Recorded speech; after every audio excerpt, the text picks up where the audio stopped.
আজকে আপনাদেরকে বিখ্যাত চিংড়ি মাছের বোনা করে দেখাবো। চিংড়ি মাছের বোনা করতে হলে প্রথমে দিয়ে দিবেন লগা লড়াটা একটু গরম করে তেল দিয়ে দিবেন। এরপরে দিয়ে দিবেন লগা পেঁয়াজ দেওয়ার পরে একটু নাড়ানাড়ি করবেন। পেঁয়াজের কালারটা যখন হালকা একটু গাঢ় হয়ে আসবে, হালকা লালডি তখন আপনার দিবেন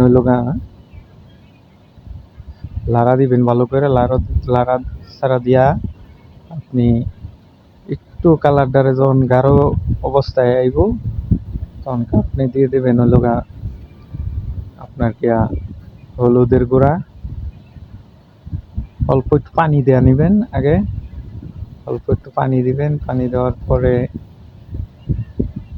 পানি দিয়া হেরার পরে আপনার একটু নাড়াচাড়া কইরা পরে আপনার দেন পেঁয়াজের কালারটা কি হয়েছে পরে দিবেন হলুদের গুঁড়া দিয়ে একটু নাড়াচাড়া করবেন। নাড়াচাড়া কইরা যখন আপনার দিবেন হলুদের গুঁড়া, মরিচের গুঁড়া, লবণ, এগুলো দিয়া পরে একটু নাড়াচাড়া দিবেন যাতে একসাথে মিশে ভালো করে। মিশার পরে দিয়া দিবেন চিংড়ি মাছগুলা। 1 মিনিট পরে নাড়াচাড়া দিয়া চিংড়ি মাছগুলা দিয়া দিবেন। চিংড়ি মাছ দিয়া নাড়াচাড়া করবেন। নাড়াচাড়া কইরা ভালো করে মিশাইবেন। মিশানোর পরে এই তো 30 সেকেন্ড পরে আপনার দিয়া দিবেন গরম মশলাগুলা 30 সেকেন্ড বা 1 মিনিট পরে আপনি গরম মশলাগুলা দিয়া দেখবেন একটু কালারটা অন্যরকম হয়েছে।